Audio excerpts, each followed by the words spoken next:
Entering a major behavior referral. When you log into Infinite Campus as a teacher, you land on campus instruction. You cannot enter a behavior referral from campus instruction.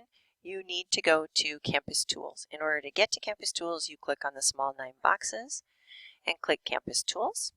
You will now see a new index item called behavior on the left-hand side, and you will want to click on behavior referral. This opens up your personal behavior referral queue where you can add referrals, save referrals, delete referrals, and submit referrals. So once you click on new, you can see there are additional items available to you. A new incident has certain defaults. They default to being a discipline incident.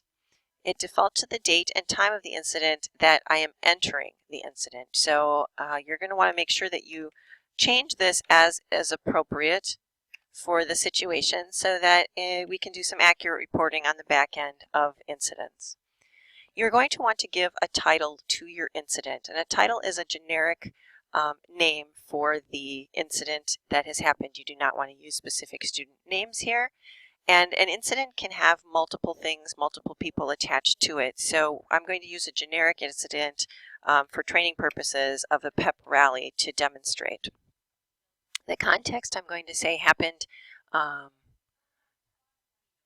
other time during school hours, and it's going to happen in the stadium. The last piece that is required is going to be the person to notify. Your school will be set up with a default notified person, which is your administrative staff who normally deals with behavior incidents. If you want to include others, you just need to click on them. Control-Shift will allow you to click more than one. You can add here anything that is not required. In the details area, you can please just put generic details about the incident. Here you do not want to refer to any people or persons by name. Now we're going to add some events and participants to this particular incident. So the pep rally happened at noon, and during the pep rally we had some fighting, or a fight that erupted. Some custom elements that we've added for PBIS tracking purposes is whether or not this event was a major or minor incident, and it defaults to a major incident. We can indicate possible motivation and any other actions that the staff took during this particular incident. If there was a weapon involved, we want you to be sure to include that. If there's a behavior response involved, we want you to include that. You'll want to check that box. Additional fields will open up should there have been a behavior response necessary. We're going to go down and add some participants to this event of a fight. I'm going to look for students in my building. I'm only able to see students in the building or school that I have selected up at the filter at the top.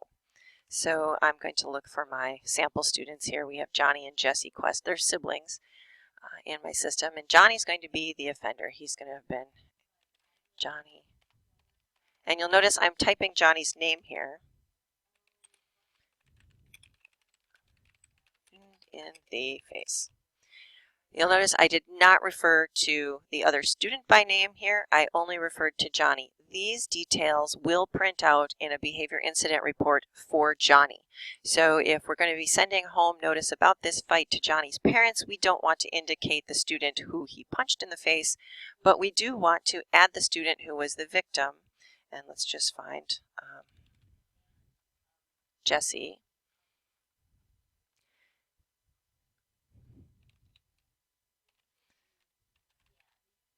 A student punched Jesse.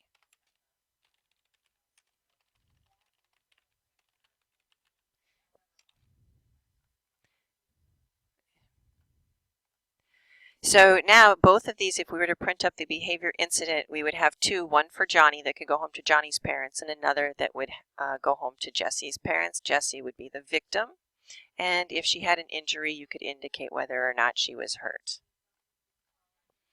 Jesse received a black eye. Did we provide medical service? Yes or no? And if we want to add a witness, let's say that Dad was there to see it, or Uncle, someone. Let's add another witness. You can search for any persons. You can even search for POF. There I am. I was a witness. It defaults to what I just most recently entered, so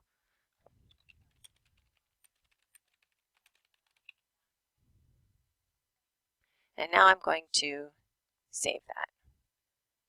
The pep rally had a fighting event that happened, but also during that event, we're going to discover that Johnny broke a table. We can say, oh, Johnny was in here. Not only did he get in a fight, but Johnny broke a chair.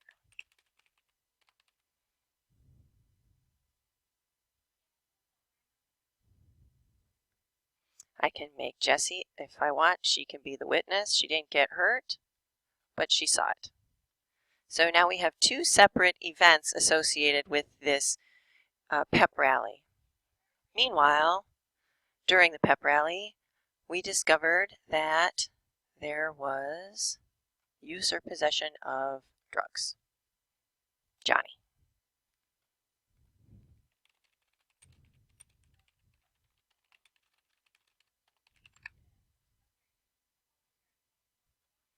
So now you can see how a incident that happened at the pep rally could have multiple events and participants associated with it.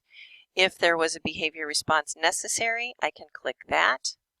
And by behavior response, I mean if there was seclusion or restraint involved. Now that that is done and I've indicated who I need to send this to, I'm just going to submit it, and it's going to fall out of my queue, and it's going to go to a behavior management area where I can see that this had happened. The persons who need to be notified will receive an email about it, and they'll also get something in their user inbox in Infinite Campus.